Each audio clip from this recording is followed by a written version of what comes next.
Assalamu alaikum. Peace be with you all. Welcome all. It's our pleasure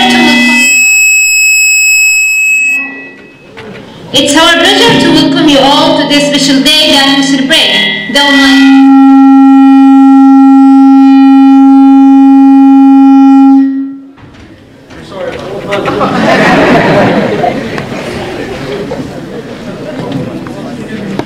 It's our pleasure to welcome you all to the special day that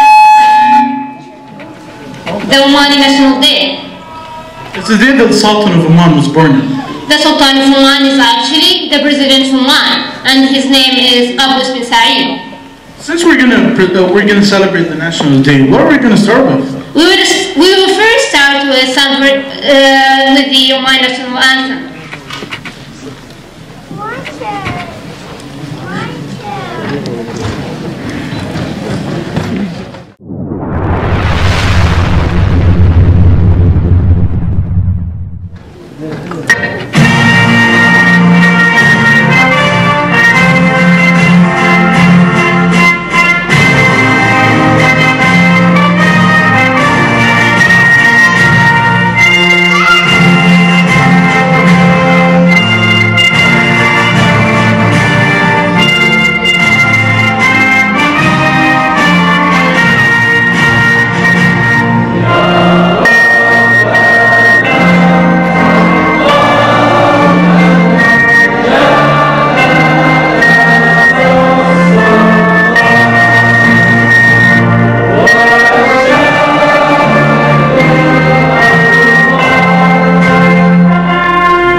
We are going to start with some verses from the Holy Quran, for sure, which is the Holy Book of Islam. Mahmoud Al-Amri is going to be the one who reads.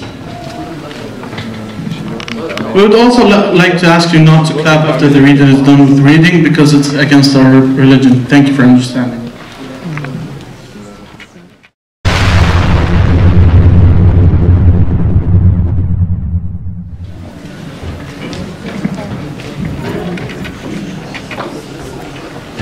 أعوذ بالله من الشيطان الرجيم وإذ قال إبراهيم رب اجعل هذا البلد آمنا واجنبني وبني أن نعبد الأصنام رب إنهن أضللن كثيرا من الناس فمن تبعني فإنه مني ومن عصاني فإنك غفور رحيم ربنا إني أسكنت من ذريتي بواد غير ذي زرع عند بيتك المحرم ربنا ليقيموا الصلاة فاجعل أفئدة من الناس تهوي إليهم وارزقهم من الثمرات لعلهم يشكرون ربنا إنك تعلم ما نخفي وما نعلن وما يخفى على الله من شيء في الأرض ولا في السماء الحمد لله الذي وهب لي على الكبر إسماعيل وإسحاق إن ربي لسميع الدعاء رب اجعلني مقيم الصلاة ومن ذريتي ربنا وتقبل دعاء ربنا اغفر لي ولوالدي وللمؤمنين يوم يقوم الحساب صدق الله العظيم.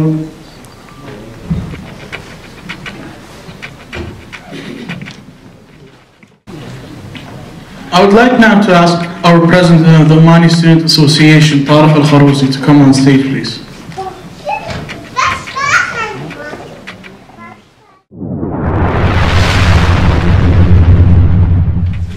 السلام عليكم ورحمة الله وبركاته. أهلا وسهلا بالجميع. Peace be to you all, please. Excuse me about that. Yeah. Welcome everyone.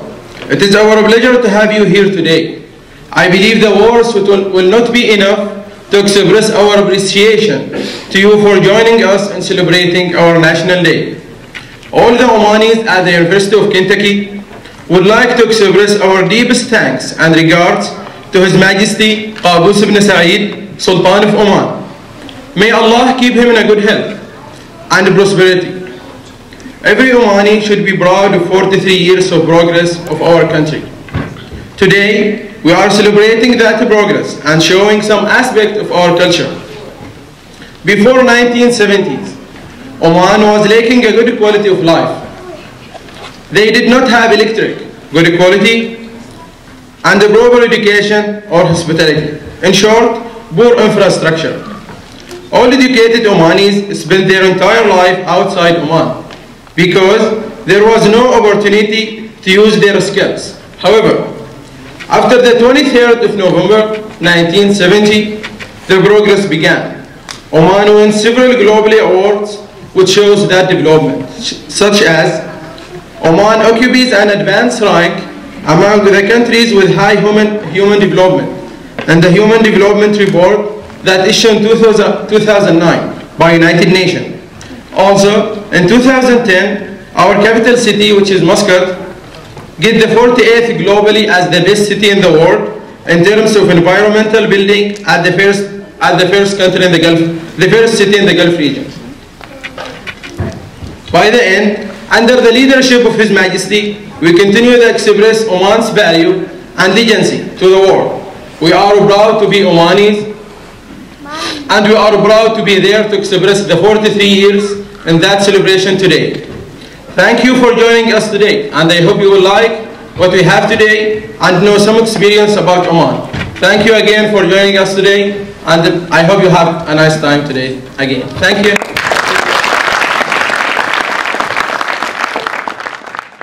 And now it's the time for the head of the ESL speech.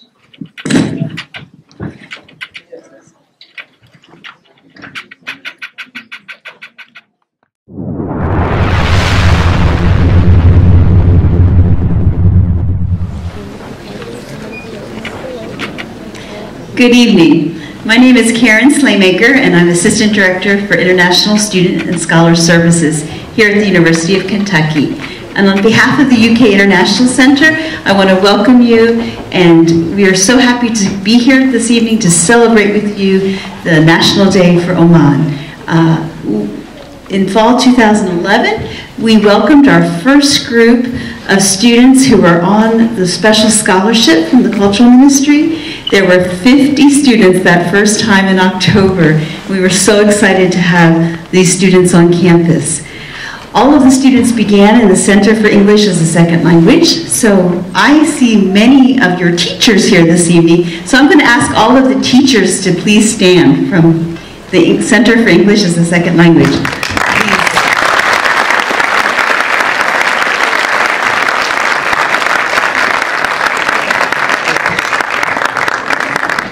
And now I'd like to introduce Tina Durbin from the Center for English as a Second Language.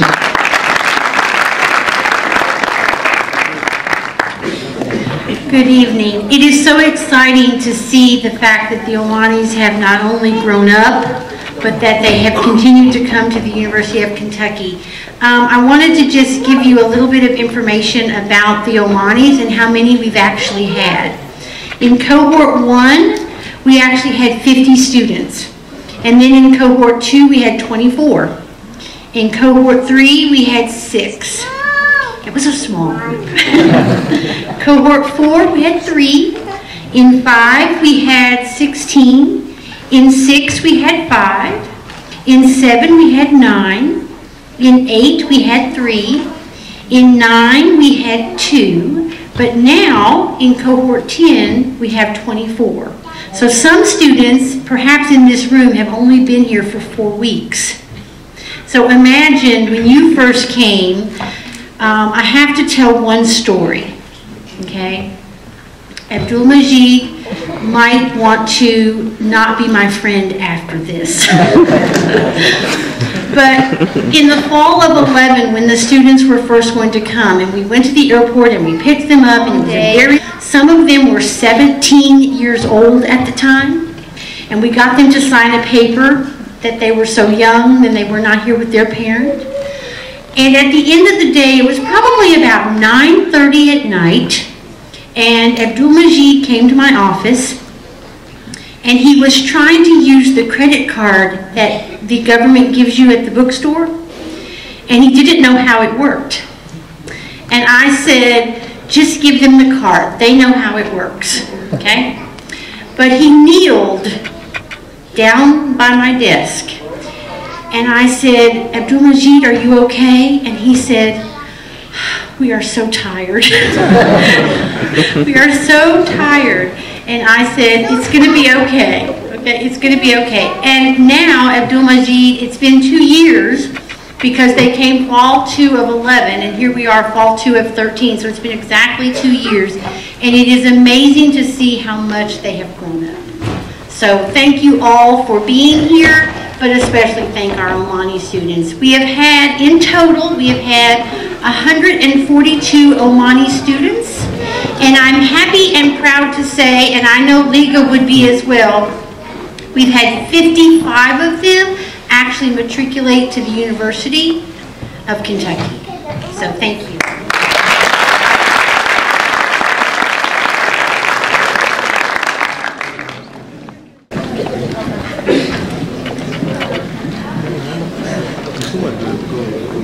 Thank you, Ms. Karen and Ms. Tina. Lamia, don't you think that it's time to introduce Oman's past and future to Of course, and that we are going to show a documentary film about Oman past and future. Enjoy the video.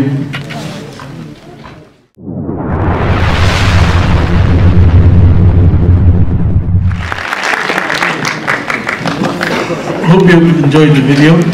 Before we go on, we have a few questions for you regarding the video, and we have a simple gift to give out. So the first question is, does anyone know what the capital of Oman is?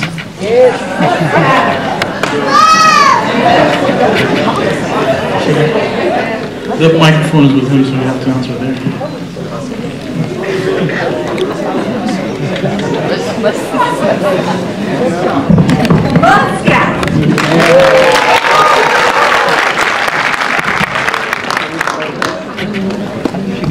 Alright, and the next question is, does anyone know that what is the name of the Sultan?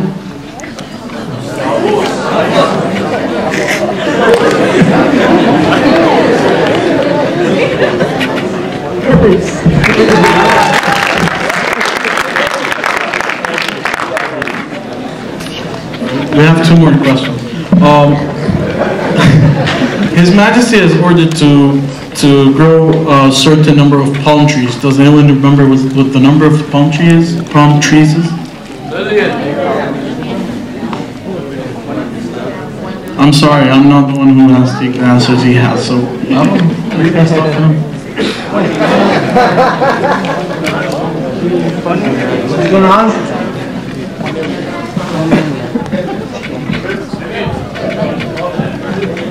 What that is? That's correct.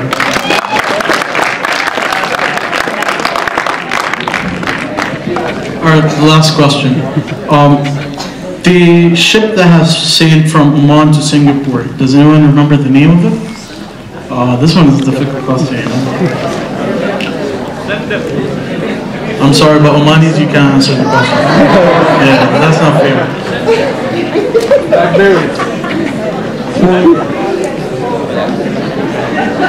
Excuse me?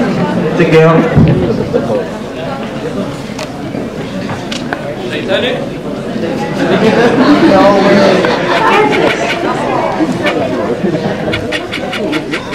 Excuse me, I can't hear you. Yeah, what's the name of it? Excuse me?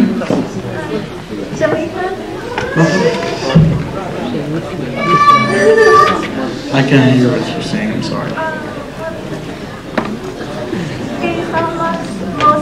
All right.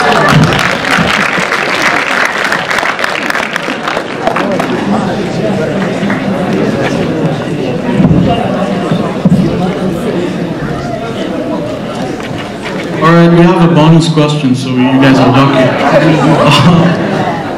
His Majesty has also ordered to grow coconut trees. Does anyone remember that number? Shabib has to choose, so I don't know. Repeat the question. I think it was 100,000. And you're right.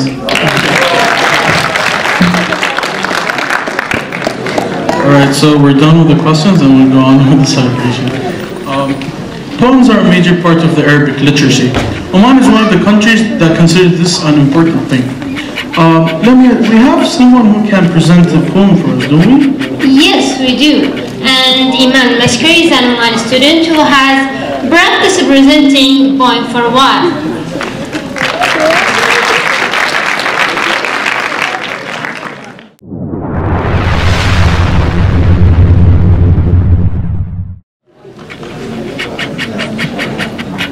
رسالة لا، قصيدة لا، مقالة لا، سؤال إنسان نزف أصدق أحاسيسه وعجز فكرة يسميها يخط وإيده اليمنى رجفت من هيبة العنوان إلى السلطان قابوس المعظم جت معانيها.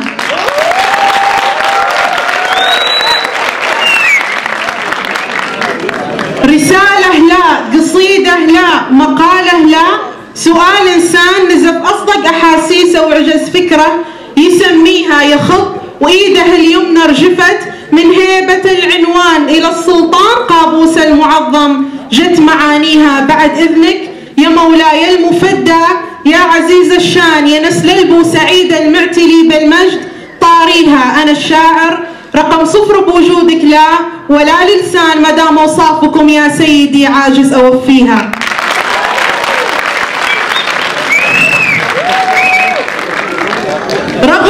رغم تجربتي الصغرى أسرت الشيب والشبان وفيكم سيد الجملة أكاد أفقد معانيها. تجي الأفعال ماضي وحاضر ومستقبل بجنحان تسابق كل شيء بالمجرة ولا يجاريها. تحل وتختصر كل الحكاية فيه ولو عرفان على طاريكم الأفعال جدوا في لراعيها. غريبة لا، حشا ما هي غريبة وانت بالوجدان حفرنا لك حروفك من كثر ما القلب يغليها. بحرف القاف قمة القمة إلك أوطان يليها الألف آلاف الصفات المصطفى فيها. بعد حرفك حرف الباء يثبت بأنك البرهان إلى الواو الوطن قايد وفي وخير وافيها. ختام اسمك بيان يدل بأنك من خلق سلطان يا سلطان انطلب أرواحنا بالحال نرميها. إذا تنطق شفاتك تقشعر لكلمتك أبدان وإذا تسكت تهز الأرض قاصيها ودانيها. تفضل لا، أنا جيلك وأنا جيلك بلا حسبان جيوش من المشاعر أنت آمرها وناهيها. نحبك سيدي حب العماني للوطن العمان لأبيض وأحمر وأخضر علم يرمز لبانيها. عماني والعماني لا طريته يربك الأكوان، لذا هالناس من تسمع عمان تبيع غاليها.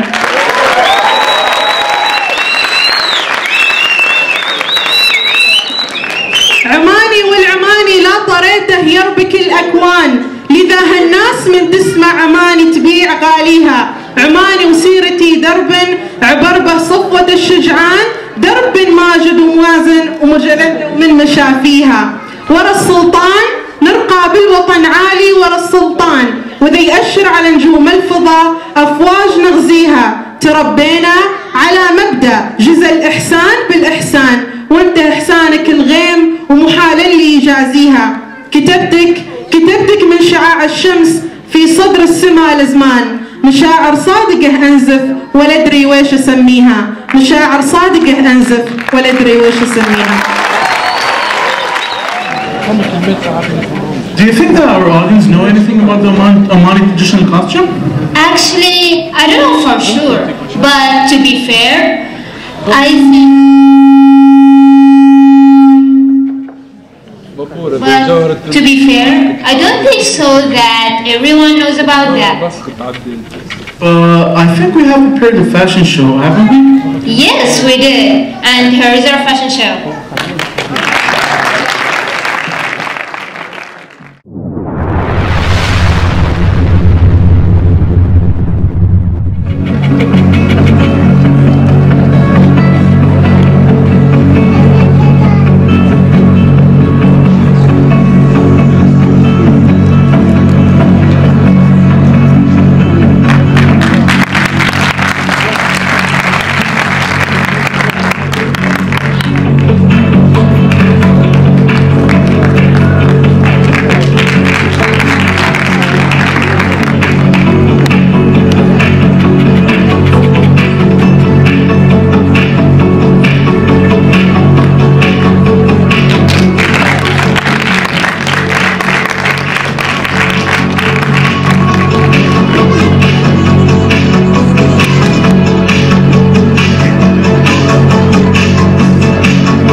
Yes.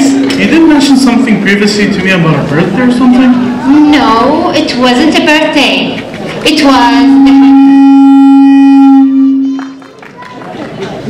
No, it wasn't a birthday. It was a hol. Can you please explain what that is? Sure. It's a traditional celebration that's made for a kid when he became a... It's a traditional celebration that's made for a baby, a kid, when he became 1 year old. And here it is.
Okay, I guess I will leave the mic for you then. Thank you. Oman has a variety of traditional arts and activities. We can't show all of them today but because it's going to take forever, but we're going to show some of the best. We have two performances. They are called Al-Azi and Yola. Al-Azi is a popular activity in the capital, and Yola is a popular dance in the northern region of Oman. We're first going to start with Al-Azi, and then then next we'll follow with the Yola dance.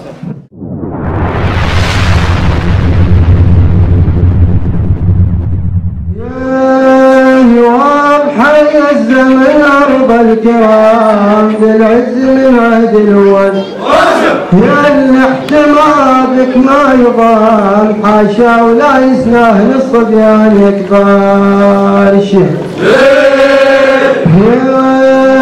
يواب أرض الكرامة والشرف أفعالها مضرب مثل مصير بسيوف وشلف عن كل مهدار وحس الصبيان يكبر الشيخ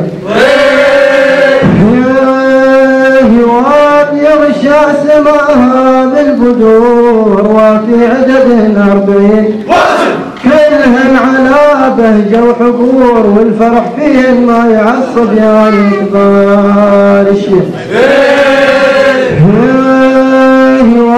من مطلع المشرق نشاب على الدنيا ضحى الجبين راياتنا بين الشهب تخفق بها الكوس وتعصب يا يكبر الشيخ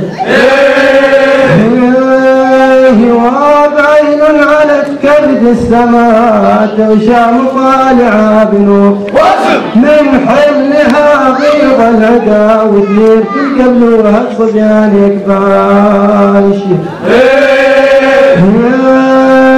وبتهدي الفيافي بنورها من غير هدرات وغرور حتى انتمنى سفورها من كان في عين رمى الصبيان يكبر الشيخ وبعمان دار الأكرمين على ذراه الدهر من فضل رب العالمين نتبسم بوجه الصبيان يكبر الشيخ وبعمان دهرك في سرور والسعد من وردك شرف تهدي الفيافي بصح النور كم حايض حوضك والصبيان يكبر الشيخ وبعمان دمتي في ثبات لك حاضر زاهد جبين مجدك على في الذارية الثاني على روس الود الصبيان يكبر الشيخ أمس حويت الطايلات والعز في أرضك عريق من فكر عالي الدرجة سيف تجلى من غم الصبيان يكبر الشيخ وما شاغل الراي الوهم لما بلو عز المكين تروي ضحى أسيافهم من دمك الغازي وفي الصبيان يكبر الشيخ وضعا أرضنا حضروا بداه ذابت غيوم الطامعين لما تبادت من جباه أسياف من براق الصبيان يكبر الشيخ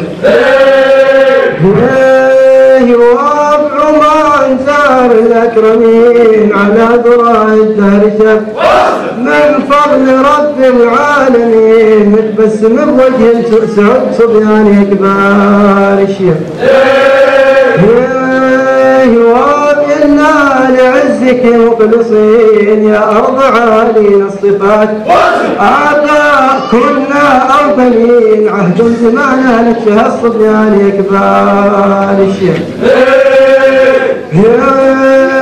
وجيناك يا نسل الكرام جينا نلبي دعوتك كلنا في يدك سيف وهدام والحر ما يبني الوعى الصبيان يكبر الشيخ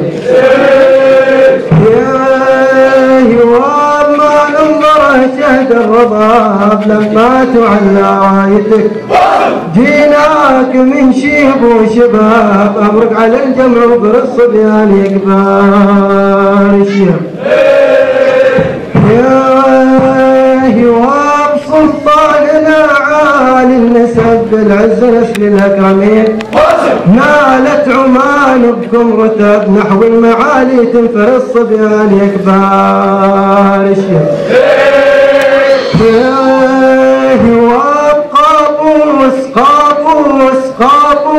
سلطان البلاد يشهد لعدلك اجمعين يا من تعليت الوتاد وتشرفت باسمك سنة الصبيان يكبر الشيخ والمسلمين كبر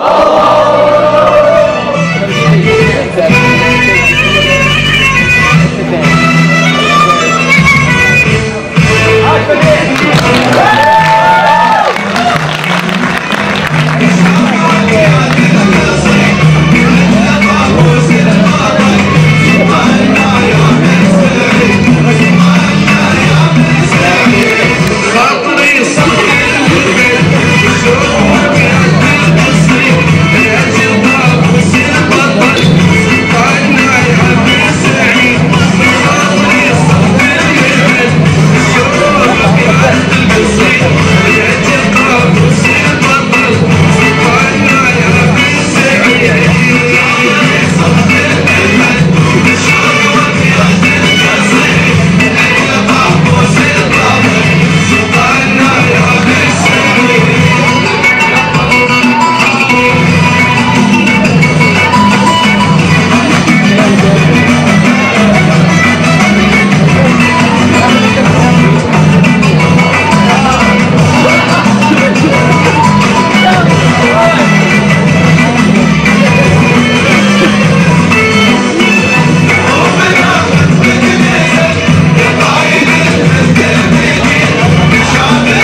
So I guess some of you might be thinking of going to Oman by now, huh? But, Hassan, what are they going to do over there?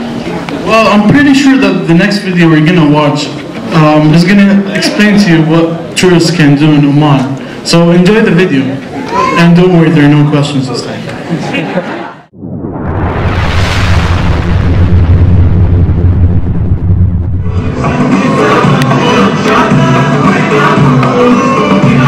The next performance we are going to see is called Bara. It's a dance that's popular in southern part of Oman. Enjoy it.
Ladies and gentlemen, the coming performance is called Ya Hayy Ya Qaymoon. It's usually performed by the military of Oman.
يا حي يا قيوم احفظ لنا عمان أبية تدوم وبالعلا تزن يظلها الرخاء من خيرك العميم يظلها الرخاء العميم يا حي يا قيوم احفظ لنا عمان أبية تدوم وبالعلا تزن يظلها الرخاء من خيرك العميم يظلها الرخاء من خيرك العميم لا تسلمي عمان يا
Alright, so I guess some of you might know what henna is. Well, it is actually women draw tattoos on their hand with something that's called henna, and it just stays on your hand for like a week or so, and then it just fades away. So after the celebration, we're gonna have some Omani girls who are gonna do the henna for the ladies, whoever wants that. And now I would like to ask the Vice President of the Omani Student Association, Mazen al-Rashidi, to come on stage.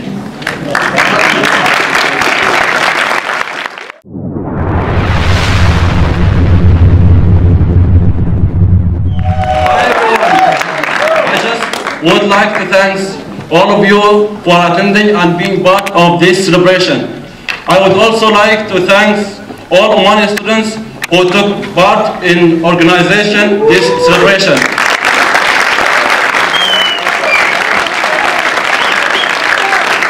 If you have any question, please don't hesitate to ask any of Omani students around. Now, ladies and gentlemen, food is served. Enjoy and have a good night.